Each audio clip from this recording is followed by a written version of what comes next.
Good morning, friends, and welcome to Friday. It is January 2nd of 2026, and we're happy to have you joining me here for Morning Pulse. I'm Kelsey Marier, your host and producer for this digital broadcast. We're bringing you live local headlines every weekday morning at 8:30 in a digital format. So if you're watching on your phone or on your tablet or maybe your computer, on our website, our YouTube channel, or maybe our app, thank you for being here. Hopefully you find these news headlines helpful for you. Today we have technically, we have three news headlines for you today. One of the news headlines kind of has two parts to it, so just keeping that in mind. And then I will touch a little bit on the weather at the very end. On the very end, and then I will let you go about the rest of your day. So we are going to start with our first story, which is a two-part story, and it has to do with new laws in Minnesota. So I'm not going to go over all of the new laws for you today because there are several and kind of a lot to break down. So I'm just going to bring you two of them and then let you know where you can find information on the rest of the laws if you want to read the full description. So obviously we just started a brand new year, and that means a lot is changing with new laws here in the North Star State. So we're starting with a story that has to do with election changes. So first on that new law, it is the change is a person using an online application to request an absentee ballot will now need to provide both a Minnesota driver's license or a state ID card number and the last four digits of their social security number. So just something to keep in mind. That is, of course, unless the applicant can prove that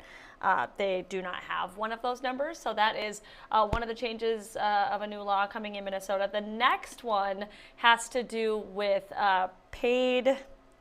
the paid leave program in Minnesota. So some changes there is now in effect. The new law is allowing employees all across the state to take up to 12 weeks of leave for things like medical issues, childbirth, caretaking, and more. In addition to that, Minnesota's minimum wage has been adjusted for inflation. So that will be $11.41 per hour. For that adjustment to minimum wage. The 90-day training wage for workers under the age of 20 has also increased to $9.31.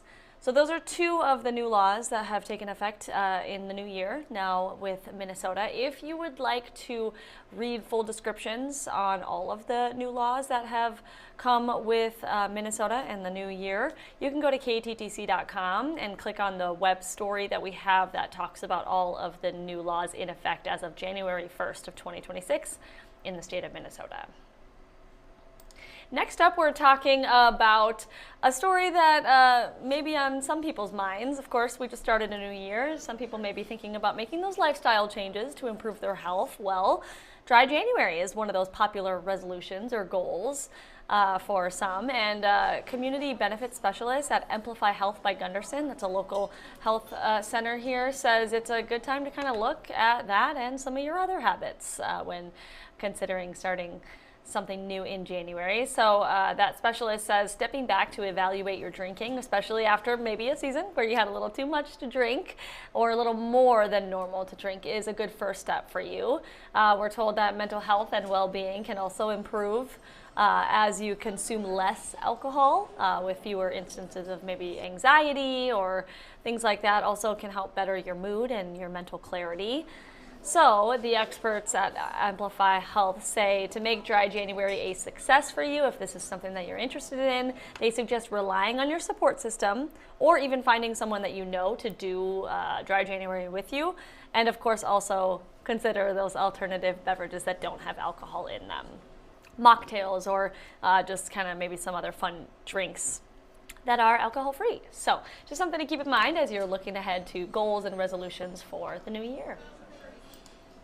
And finally, this morning, our last story has to do with two lucky Minnesotans starting the new year, a whole lot richer. That's because both people in Minnesota ended up winning $1 million with the state millionaire raffle. This is according to the Minnesota Lottery, so it's pretty cool.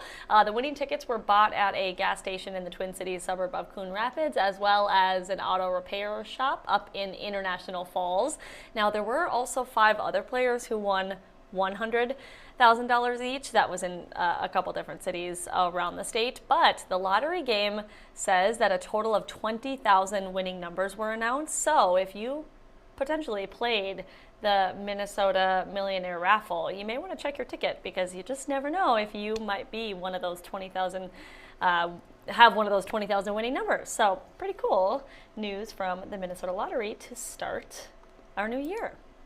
All right, those are all the news headlines I have for you on this finally Friday, our second day of January. I will touch quickly on the weather for you so that you know exactly what to expect for your Friday and kind of the weekend. I'm showing you our First Alert weather tab on our website right now with the latest report from meteorologist Ted Schmidt. So in his short little synopsis, he says it's going to be a cold and quiet day today, but there is an icy mix possible this weekend. So breaking that down, looks like it's going to be a bright and tranquil day ahead of us here for our Friday as an area of high pressure moves through the region. We can expect some partly sunny skies with light northwest winds and high temperatures into the mid-teens today. But as mentioned in the headline there, an icy mix is possible over the weekend.